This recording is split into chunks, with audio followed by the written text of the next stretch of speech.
একই সঙ্গে টিম নেওয়ার আরেকটা ফারুক ভাই এই প্রশ্নটা অনেকেই করছিলেন, আপনি যদি বলবেন কিনা, বিসিবির একটা মানে ডলার মানে ফরেন রেমিটেন্স অ্যাকাউন্ট আছে যেখানে ডলারগুলো জমা হয়, আইসিসি থেকে যে পেমেন্টগুলো আপনারা পান, টাকাগুলো পেয়ে থাকেন, সেখানে বাংলাদেশে একটা ব্যাংকে রাখা ছিল, সেখান থেকে বিসিবির বেনিফিট কি ছিল? Zero benefit. এটা আমি এসে ডিটেক্ট করেছি। কিন্তু কত টাকা? টাকার অঙ্কটা বললে আসলে এটা কি আমি জানি না, বাট ইটস আপনি জানেন যে আমরা বছরে 22 মিলিয়নের মতো পাই। সো 40 মিলিয়নের মতো হয়তো আছে এখন, মানে 350-400 কোটি টাকার মতো। হ্যাঁ, এটা আমি 400 কোটি টাকা একটা ব্যাংকে আছে, আমরা কোনো বেনিফিট 1 টাকাও পাই না। টাকাও নাই। আমি যখন ঢুকলাম জাস্ট 2 সপ্তাহ পরে বললাম এই ব্যাংকটাকে খবর দাও। তারা এসে দেখা করলো আমার সাথে 6 জন, তার মধ্যে 3 জন 4 জন এমডি, ওদের এমডি অনেকগুলো থাকে। এসে আমি তাদের কোয়েশ্চেন করলাম। It was a very hard discussion that আপনারা কবে আমাকে লাস্ট করেছেন, স্পন্সর করেছেন বলতে পারছে না। আমাদের তখন মিউজিক ফেস্ট হবে, যেটা আপনি জানেন যে তারুণ্য উৎসব করেছি আমরা।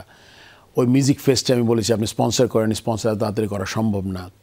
আমি বললাম $40 মিলিয়ন আপনি কবে স্পন্সর আমাদের লাস্ট করেছেন জানেন না, 1 টাকা বেনিফিট দেন না, এই টাকাটা তো আমি তুলে ফেলবো।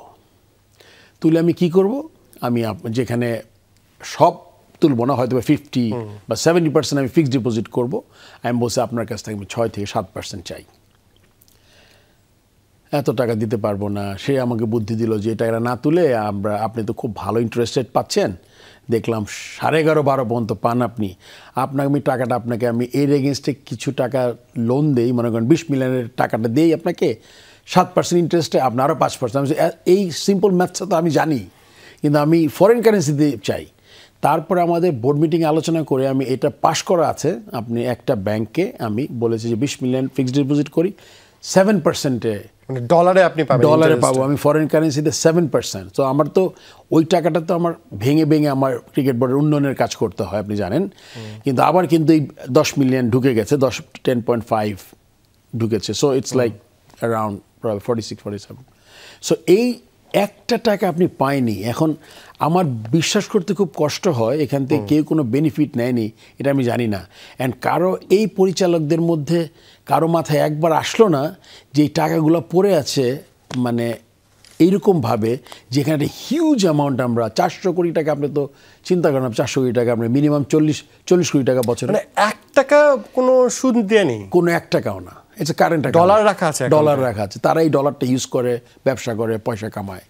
সো এখন এই যে জিনিসগুলো, তার সাথে একটা কথা ভুলে যাই আমি, কি মানে ক্রিকেটের জন্য কী করার চেষ্টা করেছি আমি। এই যে আপনার দুর্নীতির ব্যাপারে কি কোনো কথা বলতে পারবে না।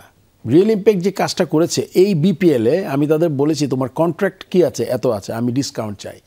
$1,20,000 আমি ওদের কাছ থেকে নিয়ে ক্রিকেট বোর্ডে দিয়েছি, তার সাথে আপনি 35% ট্যাক্স যোগ করেন, 2,10,00,000 টাকা সেভ করেছি। কন্ট্রাক্টে ছিল ওদের যে অ্যামাউন্টটা, ওই অ্যামাউন্ট থেকে আমি অলমোস্ট জোর করে আমি ডিসকাউন্ট নিয়েছি। আমি বলেছি যে ক্রিকেট বোর্ডের ইনকাম এটা। সো সব দিকে চেষ্টা করেছি আমি, কিন্তু আসছে কিন্তু দুর্নীতিতে জড়িয়ে গেছি আমি। এছাড়া